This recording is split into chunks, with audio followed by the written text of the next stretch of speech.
It's my great honor to introduce Professor Lee Cronin, the Regis Chair of Chemistry at the University of Glasgow. He is the author of over 500 scientific publications and a fellow of the Royal Society of Chemistry. Professor Cronin and his group developed the concept of Chemputation, which unifies theory, software, and laboratory hardware. His very successful spin-off Chemify Limited is turning this vision into reality and operating the first large-scale implementation at its Chemifarm in Glasgow. Please welcome Professor Lee Cronin.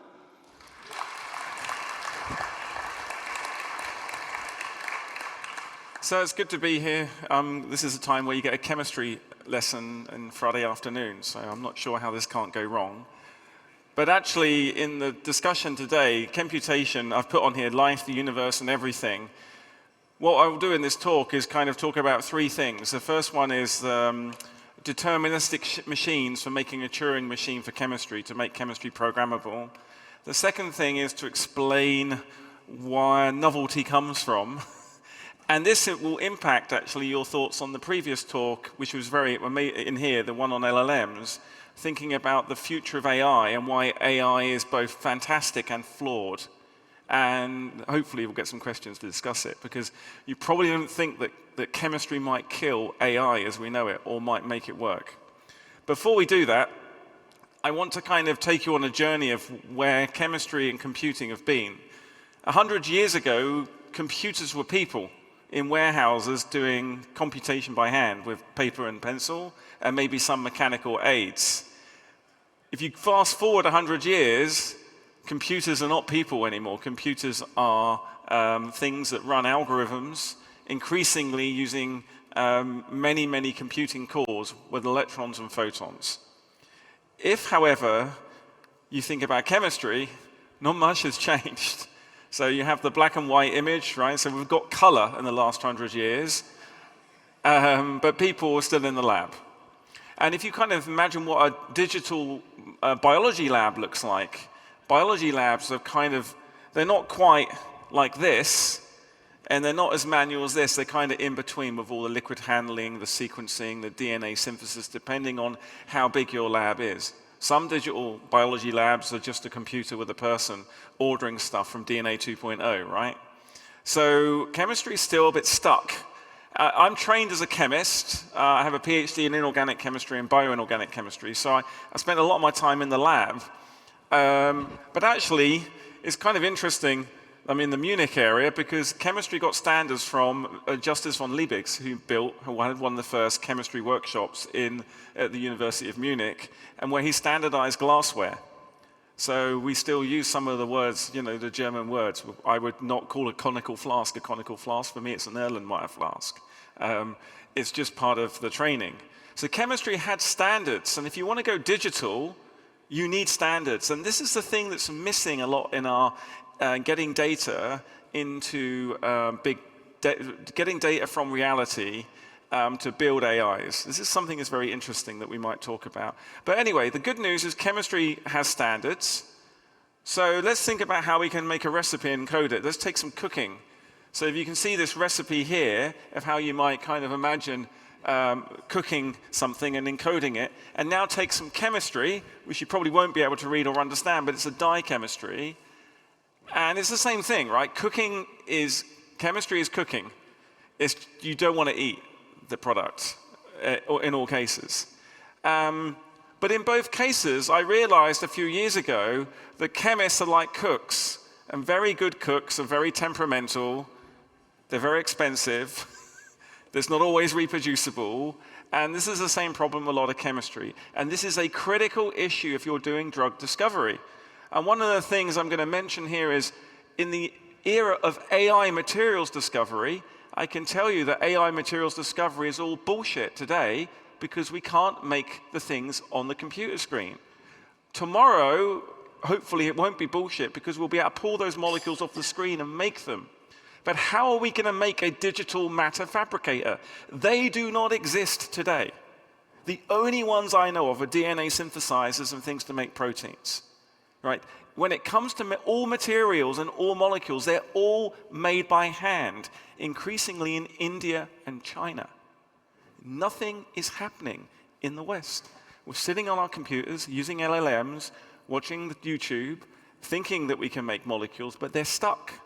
And so one of the things I realized is I needed to make chemistry digital because this is the only way we're going to start programming matter.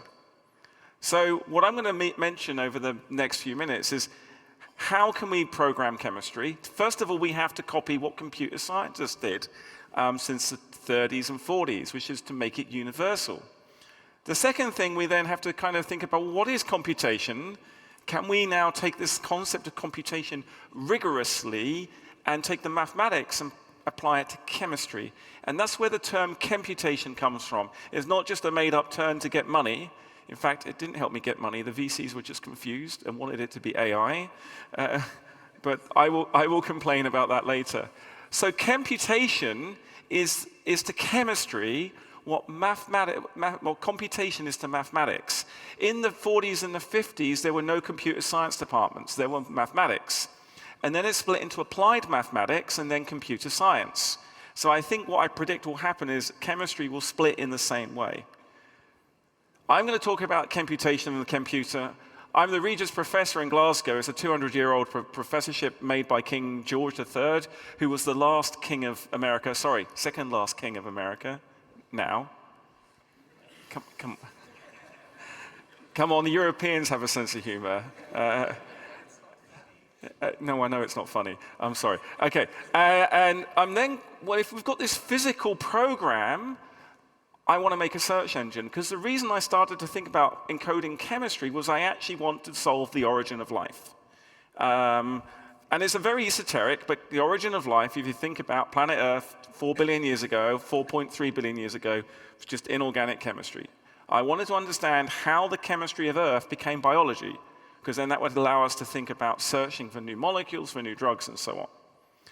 And what I'm going to do in this talk is not just talk to you about this whole journey through Chemputation, the lab, the company. The company just got its Series B funded this week, which was good. But it's also building into using these ideas of novelty for exploring the origin of life. But there's a far more lucrative thing that we can do, which is in drug discovery. All drug discovery you hear about in the computer using Gen AI or machine learning is fatally flawed. Fatally flawed. And I'm going to fix it and hopefully get really rich doing it. And then at the same time, if I can do some science and tell you what life is, that's kind of cool. So what I want to do is kind of give you a chemistry lesson. What is chemistry? Well, the good news is it's only 4 things. You can do a chemical reaction, so you just mix the stuff together. You then have to work it up, stop the reaction, and you then have to isolate the material and purify it. And to do that, if you think about unit operations, you only need to do 4 things in chemistry. That is add matter, subtract matter, add energy, remove energy. 4 primitives. And I realized I could write a programming language to those 4 primitives. All the organic chemists said, no, it's impossible. All the inorganic chemists were like, yeah, we can probably do this, because inorganic chemists kind of got a sense of humor. Organic chemists have to do this hard chemistry all the time. So everyone said it was going to be hard, if not impossible. The organic chemists kind of were very angry about this. So I came up with a concept and said, well, how do I imagine this digital program of doing chemistry? So in 2012, I kind of made this video where I imagined a 3D printer would print the vessel and then put the chemistry in the right slots. Now, the reason this is interesting is a 3D printer has a record. It has a 3D file that's played, and you know where everything is. So this allows you to take human error out of the process. So I said, well, this will be easy. So I then got a rip-wrap printer and got a 3D printer to 3D print a little test tube and to make a drug called ibuprofen. I don't think this is one that gives you autism. That's my second political joke of the day. Anyway. So what you've got here is the first ever digital device that has a COM port, has a program, you're doing the chemistry, and the nice thing is you've got this chemistry happening. You don't have to get your hands dirty. You don't have to get exposed to material, and you know what is what. Now, that was the first barrier overcome. Chemists started to say, but you can't do this, you can't do that. And I ended up saying, look, it's not magic, right? I mean, I know chemistry might appear to be magic or hard, it's just very ambiguous. And ambiguity is not very good if you're digitizing. So what I wanted to do is to say, look, I realized there was a correspondence from the recipes in the literature and the mathematics of chemistry. It's just that most people didn't merge the two together. So I, on my own, kind of, because I always wanted to be a computer scientist until I realized they weren't real scientists. Come on, it's a Friday afternoon. And you can tell me off, right? I am joking. Every joke is a joke. And I spent 2 years in Germany as a Humboldt Fellow, so I know all the Germans have a sense of humor, particularly after drinking. Oh, come on. Right, anyway, let's go back. So the idea is that I wanted to kind of teach the chemist computer science. And in computer science, a Turing machine is really simple. If you've got a thing, an algorithm, or an object that can do X, and then you have this thing B, which can emulate A doing X, then B can do X. They're Turing complete, they're interoperable. This is a bit like if I teach one student, let's say one student from TMU, a chemical reaction, they're very well trained, they'll do it perfectly. If I take one from Glasgow, they're almost as well trained, but maybe drinking too much Tennent's. They won't do it as well, so there'll be a discontinuity. But if you can get them to emulate one another, they'll be Turing complete, if you can write it down. So I realized I could make a robot that was Turing complete, doing chemistry, and I used image recognition. So here you've just got a robot that's moving liquids from the top tape to the bottom tape, just to show, using a bit of image recognition, and just to see that vials are empty and closed, and you have this binary code. So this was the start of getting people to understand that digital chemistry was about actuation, moving chemistry around, be it a liquid or solid, and sensing, looking at what's happened. And I further realized that when it comes to computation and chemistry, I could copy the rules from computation. So I could start at the base with devices and transistors, gates, and register and microarchitecture. Say, okay, we think about atoms, reagents, hardware. Then we cross over. This is so important because a lot of you guys, I'm sure, are experts at deploying or thinking about designing software and solutions on hardware that exists. You don't quite take for granted, you just know the cost is dropping. The problem with the chemists is they're expensive, they're smelly, they argue, you know, they don't do everything you want. But you want to get this transition from hardware to software and chemistry so you can basically do process control, reaction procedure, retrosynthetic analysis, which is the way of reverse engineering a molecule, and you end up at the top and doing this chemical programming. And then finally, you have this application. So this was my dream, which is literally just to steal the ideas from computer science and apply it to chemistry because I was fed up with my reactions not working. Okay, that was what I wanted to do. And the other thing that's important is that chemical space is large. So when all these people designing new molecules using AI or whatever process, the molecules they design, they may not be able to make. And that is a critical problem because the molecules are too hard synthetically. It doesn't matter how many human beings you hire, either in the UK, Germany, India, or China, or maybe even the US, they just can't make the molecule because they don't have the root to the molecule. So even though some molecules are physically allowed, and some are synthetically accessible by highly trained people, we want to make them all computable. And that means that I can write the code and make them run. Today, this small dot is what is robotic in chemistry, right? Until I started 5 years ago. And this was DNA synthesis and peptide synthesis. And there was kind of one or two other reactions. Everything else is done by hand. Think about it. Every plastic, every dye, every electronic material, every drug, by hand, in a laboratory. In 2025, when we're talking about AGI, I mean, come on, what is going on? And the problem is that we haven't figured out how to interface the physical world, which is variable, with the digital world, which is kind of needs to be more deterministic. So what I've done for I started in 2012, I said, hey to everyone, please give me money to solve origin of life, and everyone went, no. And I said, okay, please give me money to make drugs, and they went, fine. So I started to build hardware, different modules, and make them all interoperable. The thing I realized is it's okay having interoperable software, but if the hardware can't interpret the commands, I needed to build a CPU for chemistry, right? In the same way you imagine a CPU, whether it's an ARM-based CPU or 8086-based CPU, they had to have an architecture that can interpret the code. So I built an assembly language for chemistry. First of all, the assembly language is just add, subtract, heat, cool. It's very simple, very abstract. I could go and do it at home on my, on my cooker. Probably not a good idea, but you can do it in any hardware environment that understands the abstraction. So we built the abstract programming language first, then we built the modules, and then we basically tested it by trial and error over 4 or 5 years. Then fast forward, I realized that basically we could take molecules and break them apart and get the roots, and then turn that roots into the code. And the code here, this just like it's an XML format, but it's changing into YAML because YAML is nicer for certain reasons. And then I can then make the robot, and this is what the robot looks like in the lab. It's doing a reaction, quickly doing the workup. It's then going to do the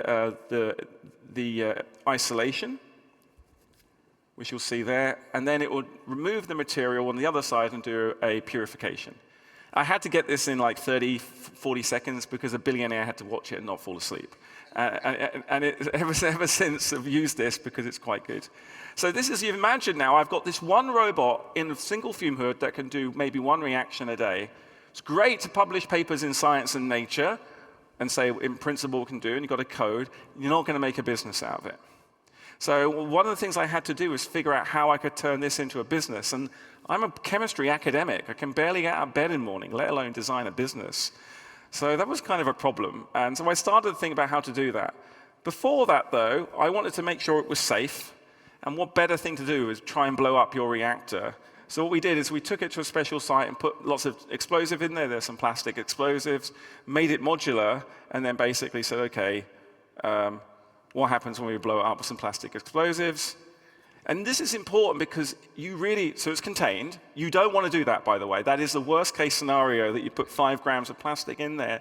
But what this does, it gets the chemists more comfortable to do chemistry that normally would result in them potentially losing an eye or a finger.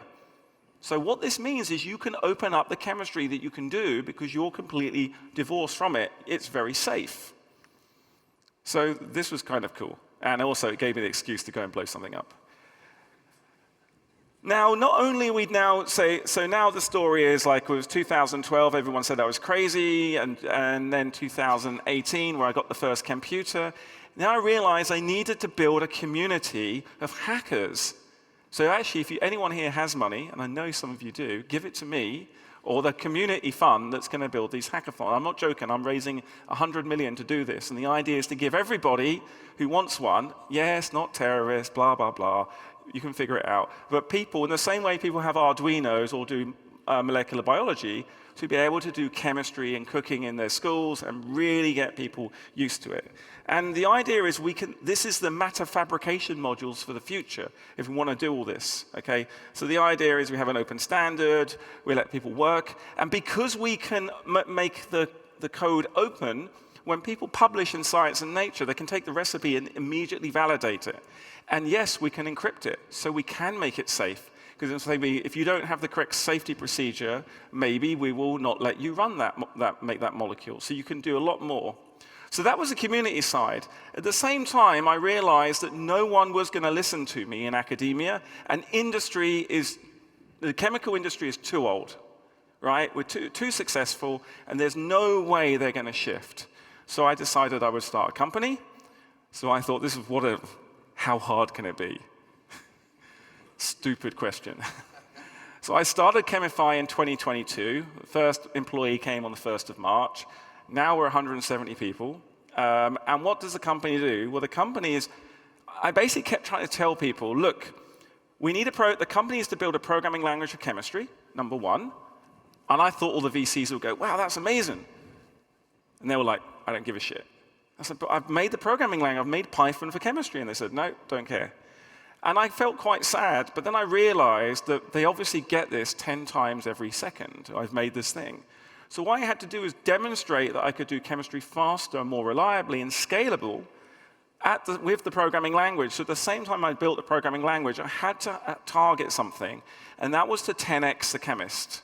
So in China, the chemists are working at a certain rate and do 2 reactions a day. I had to make some hardware that would do 20 reactions a day by one person. And I have to have the capex to be basically 0. No robot arms and fancy nonsense. So the programming language and the hardware I built kind of opened that up, and we started to make molecules for people on demand. Now we've got the world's first Chemifarm in North Glasgow that just opened in June. It cost me £12 million. I don't know how many euros that is, but a little bit more, maybe 15 million euros. And it's producing molecules right now. And we're about to kind of go worldwide. I raised the Series B and announced it on Tuesday this week. So I've had a very interesting week. Now, why this? This is the critical thing for designing and programming chemistry. We have chemists who basically write the programs and validate them by hand. We then do it on the robots and we put it in the database. And the idea is basically to consume the entire chemical internet, if you like, the same as OpenAI did, but this time people pay us. And we just make molecules for them. Their desire to make molecules turns into our desire to make data so we can rediscover. We can discover all the chemistry and then go into drug discovery. So that's kind of that part of the talk. So I've got a little bit of time. But that's just really what I want to do to make a billion-dollar company. The real reason is to solve the origin of life. So Chemify is a bit like SpaceX. Elon claims he wants to go to Mars. I know Elon claims a lot of things, particularly when he's taking ketamine, but I think the Mars is a particularly reasonable idea. Starship is an inspiring piece of technology. When I see Starship taking off and I'm like, I can't even organize a friggin' chemistry factory, it makes me quite sad and inspires me at the same time. So we want to basically use this to build a search engine. The search engine obviously is going to discover new drugs. I mean, think about it. Once we have mapped all of chemical space and we know what we can make, the AIs of the world, the isomorphics, the in vitro medicine will come to us because our routes will work. And our compute is cheaper than compute. Think about it. I never thought that doing chemistry in a warehouse in Glasgow would be cheaper than doing chemical invention in in a kind of NVIDIA data center. It blows my mind, but it's just happened in the last few months because we're so efficient at making stuff. So do you want to, it's like basically my strapline for Chemify is it makes the meta physical. Because you have this metaverse, right? But you physically need the molecule to test it. You cannot cure cancer on a computer screen. Anyway, we'll move on from that. Now, I promised you that I would start to talk about life, the universe, and everything. The reason I wanted to build the hardware was to make a search engine, not just to discover drugs, but also to understand complexity in chemistry. Because if you think about it, the problem that we have philosophically, and this is something that's missing in chemistry, is we want to know what biology is. If someone says to you, what is it? Is this alive or not? I mean, when I go give undergraduate lectures, I'm a full-time CEO, but I still occasionally, I give 1 lecture course a year, and I still think the undergrads on the first row are dead. And that's because they're hungover or something. But when you ask someone, please tell me what life is, they won't really know how to define it. And if you say to someone, what is living chemistry and what is dead chemistry, what is the difference? And then if you ask the question, are we alone in the universe? Right? This looks very deep and philosophical, but it's actually a chemical question.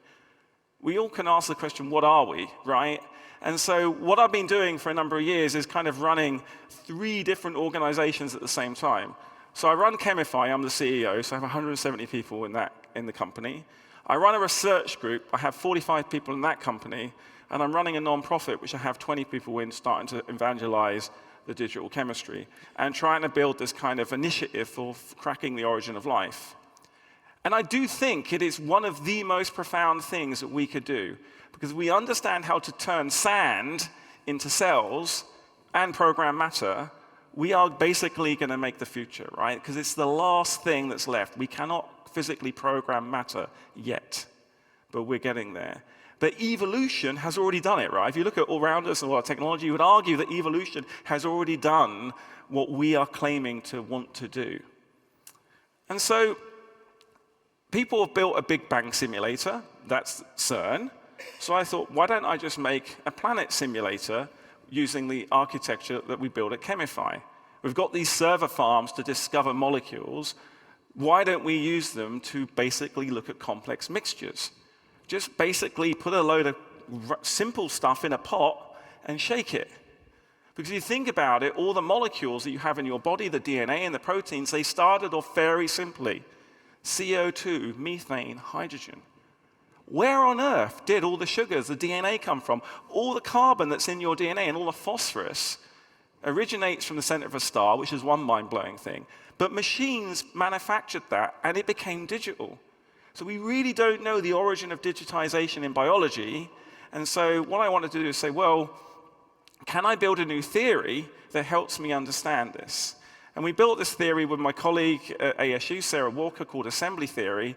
And this theory literally is super simple. It just says, can I identify if an object has been made by a technology or biology?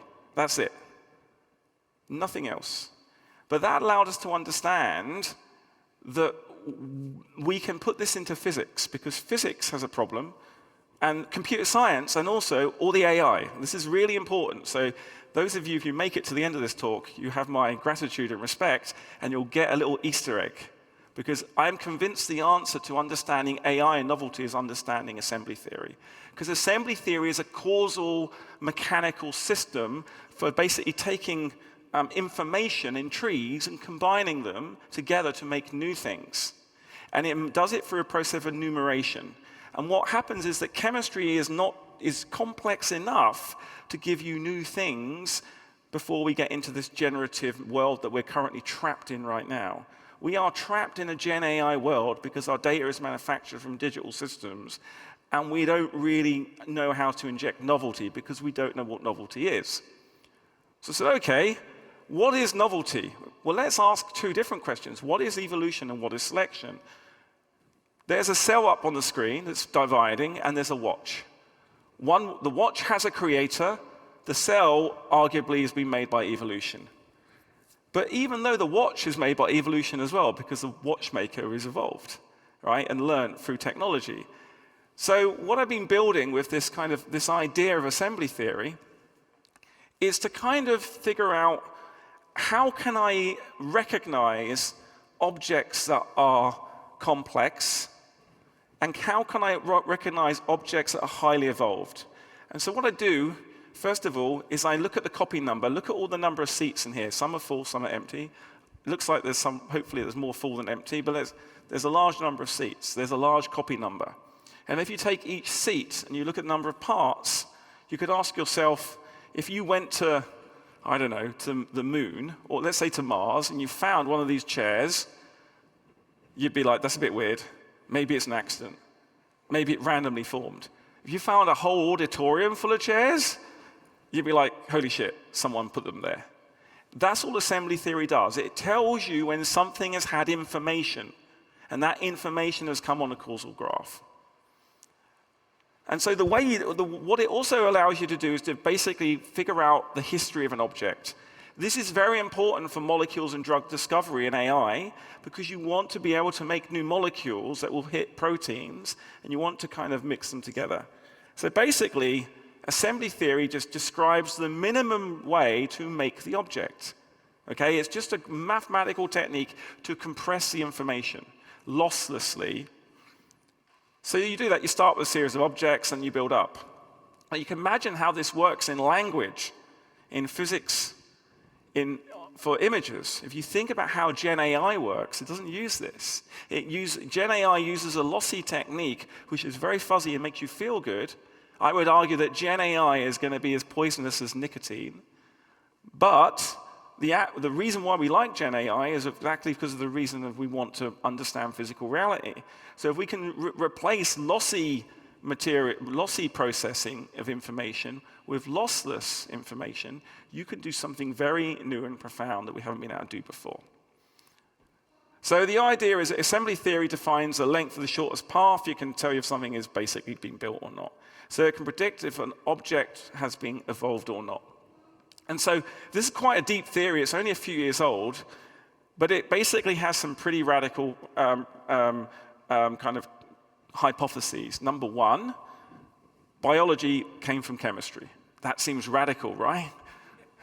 Not for the biologists and the chemists, it's obvious. To the physicists, they're like, we don't know. And for the creationists, they're like, God, okay? So there is a gap how we get the complexity of the cell, where that complexity comes from. And this is kind of, again, recognized by this molecule here as Taxol. This molecule that's formed, again, like the chair, is so complicated, it cannot randomly form in the universe. Like the universe right now, the size of the universe, if you just let random events do the calculation, there'll be less than 30 molecules of Taxol in the entire universe. And bear in mind, if you wanted to detect it using a chemical detector that you do in the lab every day, you'd need at least 10,000. So if you find a molecule with a high copy number that you can detect that's complicated, has lots of parts, it must have been produced by technology or evolution. So basically we ask ourselves, what's the chance of it randomly forming? We then understand that chemical space is far too large, and chemical space is larger than any computational space you can imagine.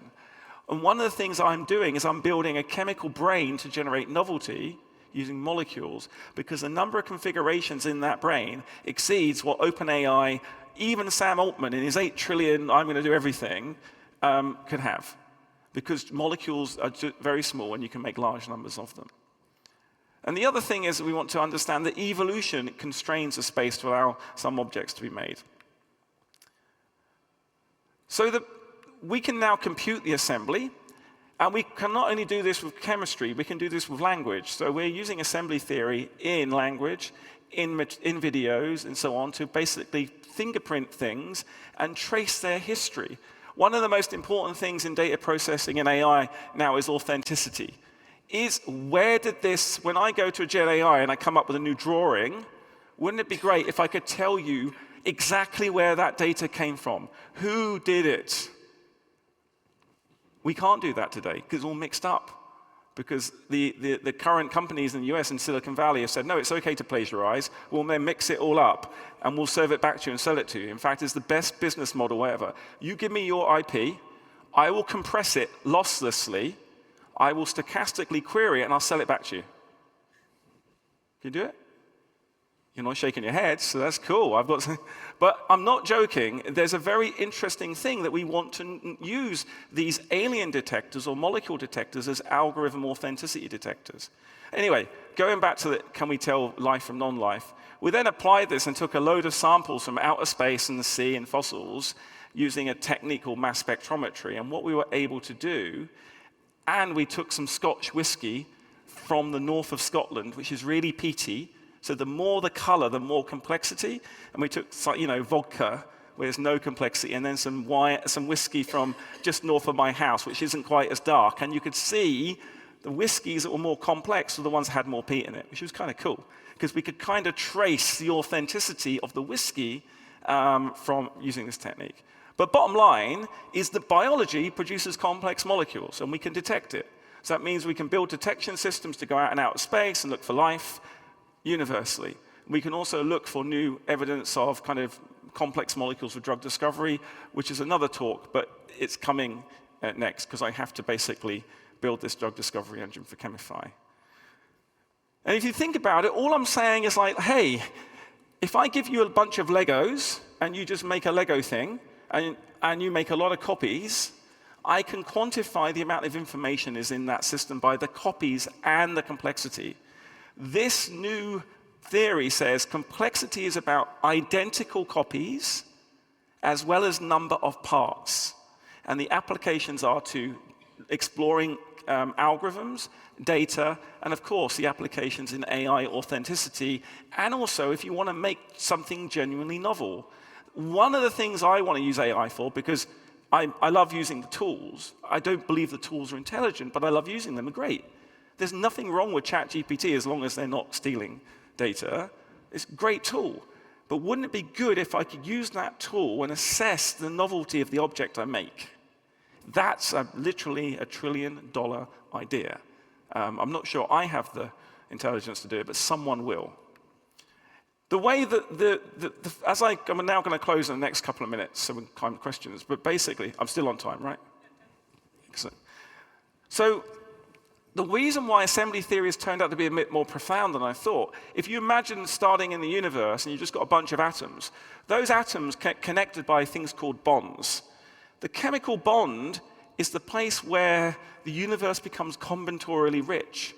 So all of our culture, all our technology, all our language, everything comes from the chemical bond, because the chemical bond is present in biology, and you use that complexity to store your memories, be it in your brain and your DNA.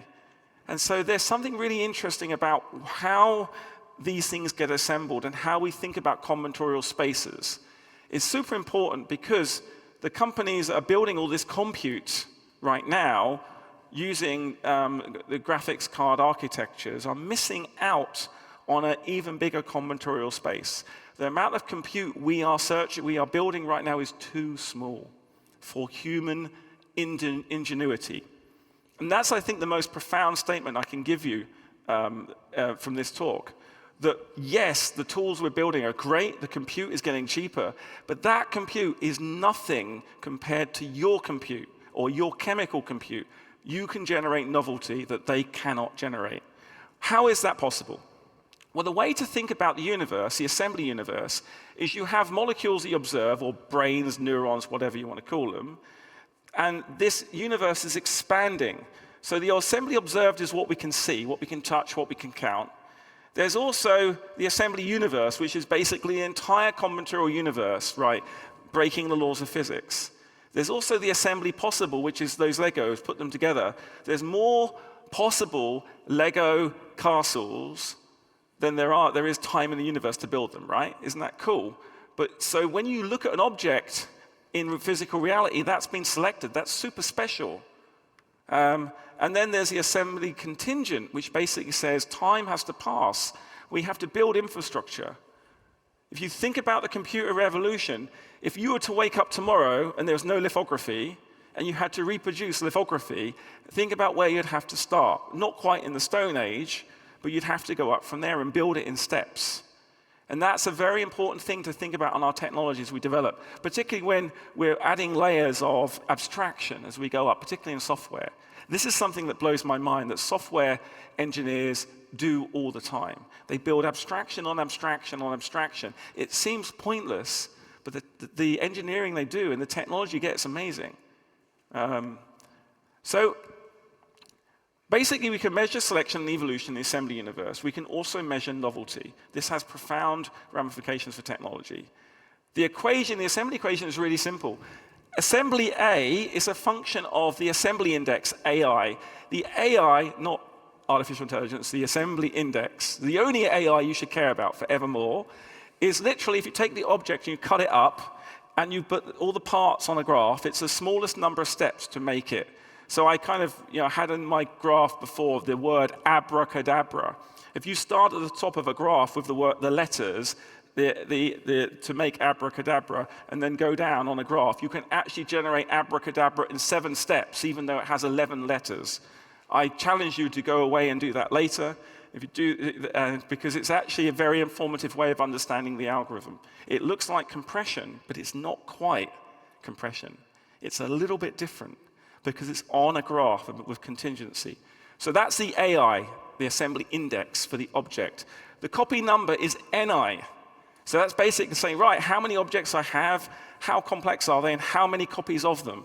The more parts the copy has, the object has, the harder it is to make, which is kind of obvious. So that's what that works there. So I'm going to skip this bit, because I think we just want to close the lecture and say, look, I started off telling you about digitizing chemistry and what I did academically to make a programming language to make matter programmable. I then explained how I built the company, and I'm still building the company. I don't know if it's going to work or not, right? But I figured if I don't die, I don't run out of money, something good will happen. I think that's my philosophy right now. But then I want to use the technology to basically build a search engine in physical space. So right now, we're starting the search for the origin of evolution.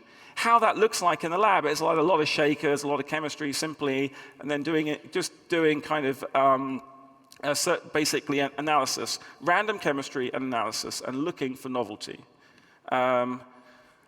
And I think understanding the origin of evolution is also the same problem as understanding novelty, and again, understanding genuine creativity that we see in our technology. But remember, all life on Earth is related from common ancestry in the same way that nothing is genuinely new, but some things are, but you can trace their history, right? There's always the jump in technology that people, on hindsight, is obvious but not predictable. You could imagine for a second, like this time next year, what new technology is going to emerge? You think it's definitely going to emerge, and you can predict now. I mean, we just can't, right? That's one of the most fascinating things about human technology, that even though we have so much knowledge and so much compute, we can't predict it. And that's because evolution's doing something weird. And it's not that weird. It's about selection and survival. The things that survive in the environment basically get promoted. Now, this happens in technology as well as culture, as well as biology. And the technologies that you guys are playing with are in that ecosystem. They're not a given. They could die. You know, Python could die tomorrow. I'm praying for it. I hate it. I love it and I hate it. I hate it because the number of people that come to me say I can code, and then I'm like, can you really? And like, yeah, I use Python. I'm like, okay, let's just write every application in Bash. Let's do it. So anyway, but Python is alive, right? Python is one of the most replicated programming languages on planet Earth right now. It is going to live forever. Although Java's probably there in JavaScript. I think the universe is a simulation and it's based on JavaScript. Anyway, so the origin of life starts here. But when I'm thinking about the branches of the tree of life, think about the branches of technology that you guys are creating that are going to go into the future and find new niches in the environment. I think this is super interesting, and I'm very excited to be taking part in the world and working at the intersection between academia, industry, and kind of developing standards in the nonprofit. We're going to try and understand how cells form. I'm going to try and unify my computers with my origin of life engine, because I can now use a programming language to get that. So that's what we're doing right now. But you've seen these videos before. So the conclusions are, Chemputation makes matter programmable. I think I've convinced you that. The next step for us is to actually make real materials, not just molecules, right? And to really go up that modules, do roll-to-roll printing and make organic photocells or something. Chemify is the first digital chemistry company, although some German companies like BASF kind of claim they are. They're not. It's just they have a head of digital, which means that they use email. So I'm like, you know the guys. Some of you consult for them, right? Assembly theory kind of explains evolution and kind of the programming. And we think that searching for complexity might solve life, and we think the complexity system can be used for novelty. I'm just going to thank my team. The Chemify team has just got bigger and bigger and bigger and bigger and bigger, which is great. That's why I have the web page with a name on it, because when I see someone new, I quickly go to the web page and go, hello, because unlike Elon Musk, I don't interview everybody in the company. I just don't have time. And also my research group here. I think I'm on time. Happy to answer any questions. Thank you so much for listening, and sorry for the chemistry lesson on the Friday afternoon.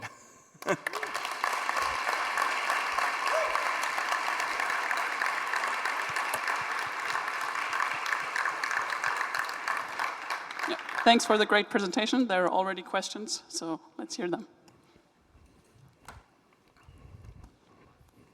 Hello, first of all, thanks for the very inspiring talk. I have one question regarding the assembly theory. You showed that you are watching for the shortest path to build this molecule, and doesn't this ignore the concept of activation energy? I mean, it could be much more complicated to build actually this molecule you showed it's not maybe 5 steps, maybe it would be 20 steps to make it possible.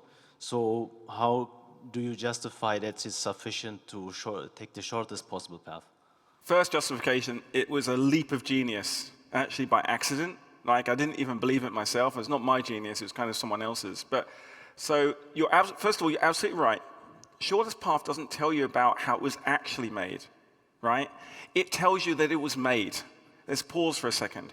By grinding out the minimum maximally compressed number of information on a graph, you know that it doesn't get any lower than 10 steps. You know that that's the really important thing. You know, and then I went to the lab and I was like, this can't work, because like I was like, synthesis.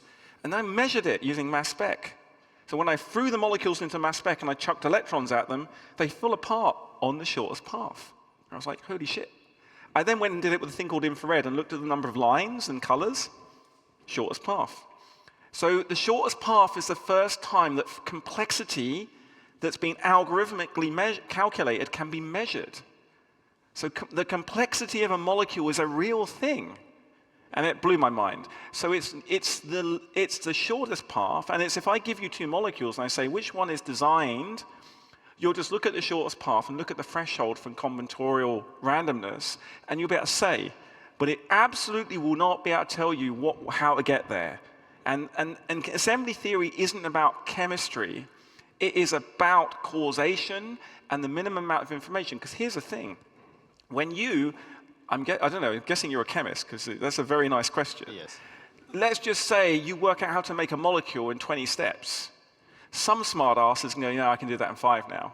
Because I add this catalyst and do this and do that and do the next thing. So you never know what the actual average length will be. So shortest path is the worst case scenario, or the best case. So it's a very nice question. Thank you. Yeah, thank you. Do you buy that?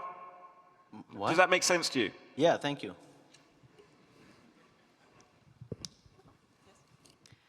Thank you very much for the very inspiring talk, and also congrats on your massive success. Where are you? Sorry.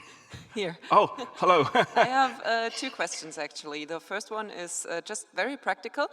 What's the most complex molecule that you synthesized so far with your digital processes? And actually, how would the yield compare to manual synthesis by a human being?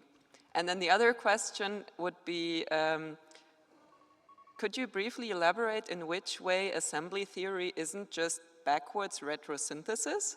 Yeah, good. Okay, first one. In Chemify, we've made some opiates. We've made morphine. It's 26 steps. And the reason I did it is that right now, you've got all these companies.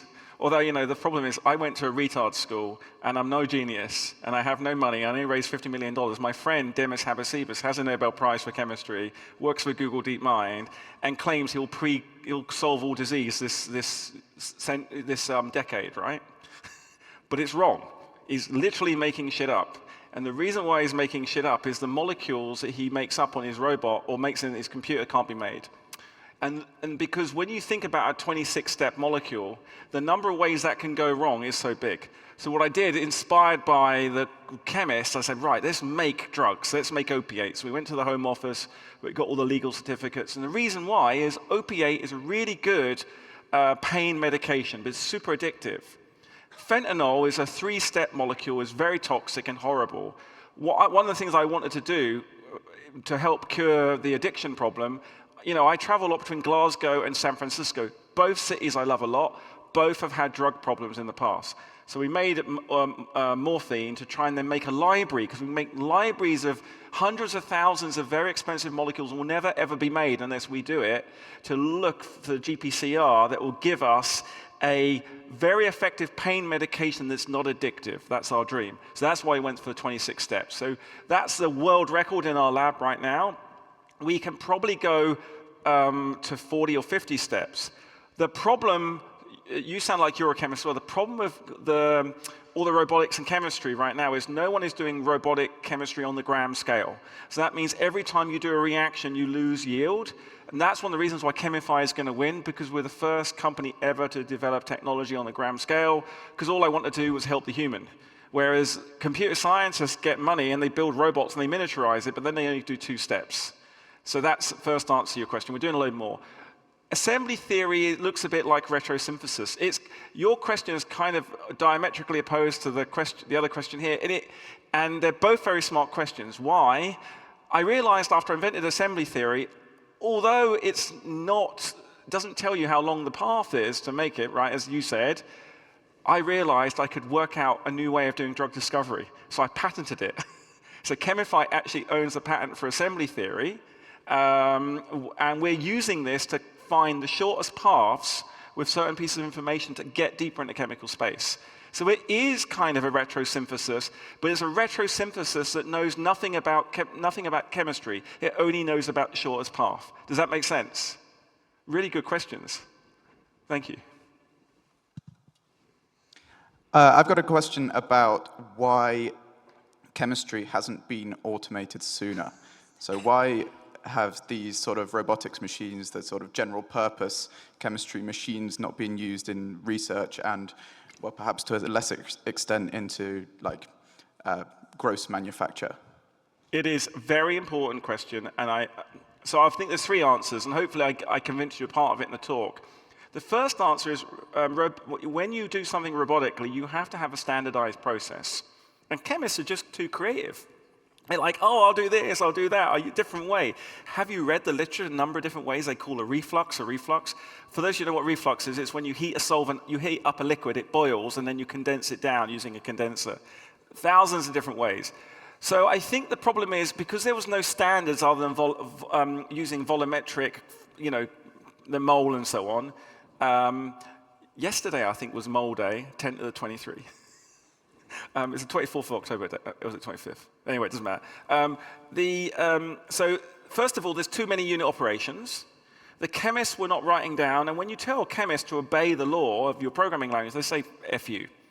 And so what I needed to do is figure a way of basically and the reason that they say F you, absolutely legitimately, is to say, if you restrict me, I cannot make the molecules you need quickly. So my challenge was I did three things with Chemify, which I think are, in retrospect, really smart, but by accident. But I'll just claim, right? Genius, clearly. We made them big pots, so they're not small pots, number one.